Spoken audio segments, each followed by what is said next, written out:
Hosted by you/throw family left. I apologize for any mistakes. I haven't been able to sleep and I'm really struggling. I feel emotionally drained.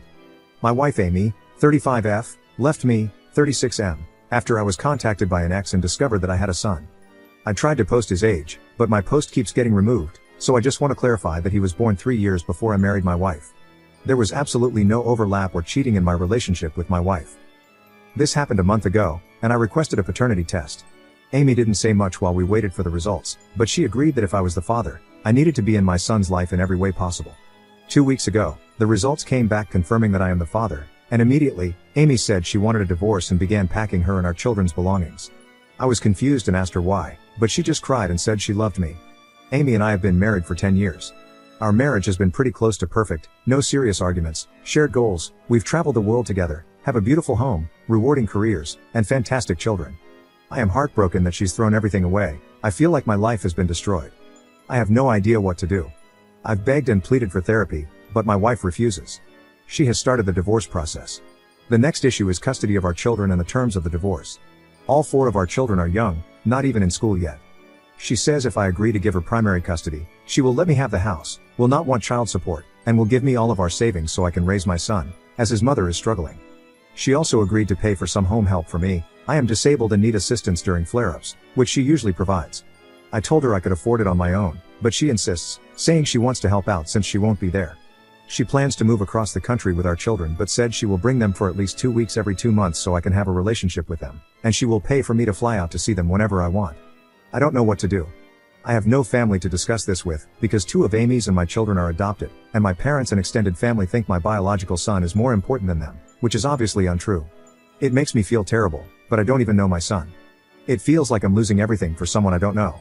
I know he's a child, and I shouldn't feel this way, but all I ever wanted was my wife and kids. While I will love my son and take care of him, I don't feel like he is truly my child yet because I haven't had the chance to get to know him. A month ago, I wouldn't have recognized him if I saw him on the street. I feel so much guilt for feeling this way.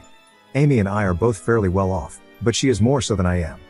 She offered to hire a lawyer of my choosing if I don't agree with her terms. I told her again I could afford it, but she says she just wants to ensure I get a fair deal. But I can't. I don't want to divorce or lose my children. I love my wife and children more than anything. I just don't understand her motives or why she's doing this. It feels like I have to choose between my son and my wife and our shared kids. I keep trying to make sense of it in my mind. She will not give me any reason for wanting a divorce. She's even being incredibly nice to my son.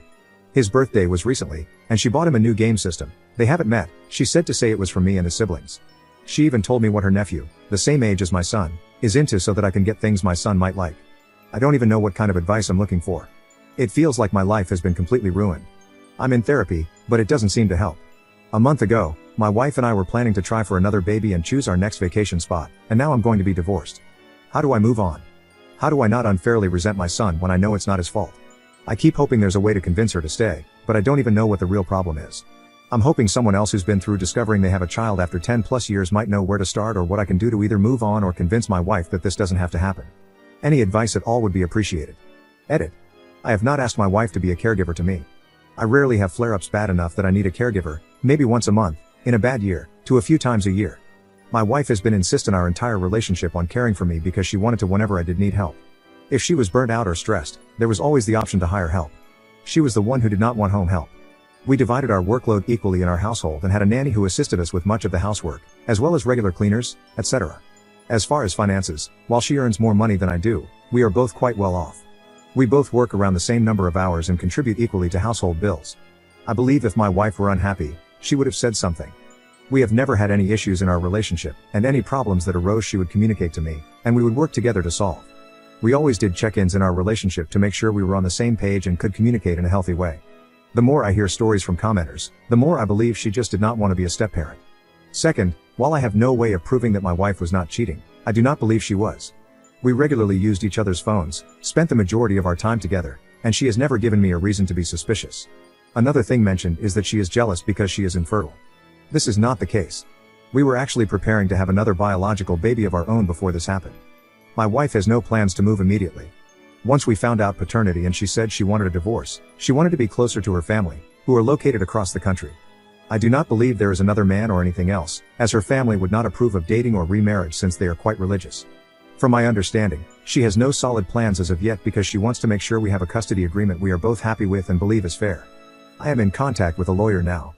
I told my wife I did not find what she wanted to be fair in terms of custody, and we are now trying to figure out how we could have court-mandated 50-50 long-distance custody, with her paying the travel fees and associated costs. Many of your comments have suggested asking for a trial separation and court-mandated therapy. I have mentioned these things, and she is still refusing. I plan on asking my lawyer about it and hoping we can move forward, if nothing else, as healthy co-parents. It is incredibly heartbreaking to see all of the comments saying they would leave if they were in her position as well. Although I can understand your point of view, it is incredibly hard to live through it.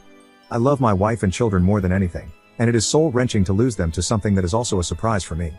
I appreciate all of your advice and will keep you updated as best as I can, although I do not expect to be able to update for some time, as I do not expect this divorce to be finalized soon. Thank you all so much for sharing your experiences with me, listening to me vent, and giving advice. Editor's note. Op is not the most reliable narrator. 28 days after his original post, Op shared in a separate post that his teenage son was exhibiting racist and homophobic behavior, regularly using slurs and being unreasonably hostile toward others. 11 days later, Op posted that his 13-year-old son had broken his MacBook, stolen a laptop from the nanny, and was attempting to sell it at school. 25 days after that, Op questioned whether he made the right decision. It was revealed that his son was abusive toward his grandmother, using violence, stealing her medication, and pushing a younger sibling who couldn't swim into a pool, causing the child to be traumatized. He also retaliated against Op's wife by pulling the cat's tail out of its carrier, demonstrating animal cruelty. 76 days later, Op sought advice because his son was refusing to shower or maintain basic hygiene, leading them to clean his room and linens for him. 25 days after that, Op vented about his struggles. His son had intentionally peed in his 4-year-old sister's bed and pinched another younger sibling hard enough to leave a significant bruise. All the younger siblings, who are below school age, were so terrorized that they were afraid whenever he was nearby. 100 days later, Op shared that his son was being manipulated by constantly asking who would you choose questions, aiming to position himself as the top priority in the household. 85 days later, Op said his son took inappropriate pictures of his wife showering and then sent them to his classmates. Update 7.5 months later. It has been over a year since my original post. Since then, my life has completely changed. Some days are very hard, but all things considered, I am doing well. The biggest change is that my wife and I divorced. She moved with our shared children to the opposite coast to be near her family. We had an amicable split, as we both agreed it was best for our family. I am very thankful for that. However, it is difficult not seeing all of my kids. The first month was the hardest, especially as we didn't want a divorce and struggled not to treat each other like spouses, which delayed our healing. My son is doing much better now that it's just the two of us. After our divorce, my son opened up about her in therapy. I now understand much more about his behavior. He is much happier now as an only child as well. He is really thriving with my attention. He is still struggling with his mental health, but his care team sees progress, as do I. My other kids have seemingly forgotten my existence, which hurts, but it's also better than them being sad about the situation. I constantly try to call them, but at their age, I get about 5 words in before they lose interest. My ex-wife and in-laws try to get them to stay on the phone and talk to me, but there's only so much connection you can have over the phone with kids their age. They seem happy, which is all I can ask for. I am at peace knowing that both my son and my younger kids have someone who loves them in their lives. I miss my family, but I feel I made the right choice for them and my son. After our divorce, I asked my ex-wife to lay it on the line. Why did she want to leave before even meeting my son? She had written me pretty consistent letters from the day we found out until the day we divorced. She gave them to me once our divorce was finalized. I read over them several times. She gave several reasons for wanting to split.